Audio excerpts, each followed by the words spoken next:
नमस्कार, मी डॉक्टर प्रथमेश अशोकराव आंबेडकर, वैद्यकीय अधिकारी प्राथमिक आरोग्य केंद्र गणोरी येथे मागील 6 वर्षापासून कार्यरत आहे. माझ्या अंतर्गत किनगाव बिल्डा उपकेंद्र येतात. या दोन्ही उपकेंद्राला NQS अंतर्गत राष्ट्रीय स्तरावरती पुरस्कार प्राप्त झालेला आहे. हा पुरस्कार प्राप्त करण्यासाठी माझी टीम बिल्डा किनगाव प्राथमिक आरोग्य केंद्र व लोकप्रतिनिधी यांचा पुरेपूर सहभाग होता. त्यांनी ज्या प्रकारे मदत केली मी त्यांचे आभार व्यक्त करतो आणि माझ्या दोन्ही टीमला पुढील वाटचालीसाठी शुभेच्छा देतो.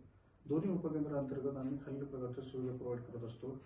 नंबर 1, गरोदर मातांची तपासणी. गरोदर मातांची 4 प्रकारच्या वेगवेगळ्या तपासण्या करतो. त्यांना होम व्हिजिट देत असतो. महालॅब अंतर्गत आम्ही त्यांच्या 14 प्रकारच्या रक्त तपासण्या करतो. त्यानंतर NCD क्लिनिक अंतर्गत उच्च रक्तदाब, डायबिटीस या प्रकारच्या सुविधा प्रोव्हाइड करतो. त्यांची पूर्ण प्रकारे स्क्रीनिंग करतो व त्यांना ज्या काही टॅबलेट्स लागत असतात त्या आम्ही उपकेंद्र या ठिकाणी प्रोव्हाइड करत असतो. मानसिक आरोग्य तपासणी, राष्ट्रीय किशोरवयीन आरोग्य मुलांची तपासणी, school health program, school health checkup, त्यानंतर दैनंदिन कार्यक्षेत्रामध्ये भेटी देत असतात व ह्या पूर्ण सुविधा करण्यासाठी ज्या प्रकारे माझी टीम मला सहकार्य करत असते त्यांचे आभार मी व्यक्त करतो. धन्यवाद.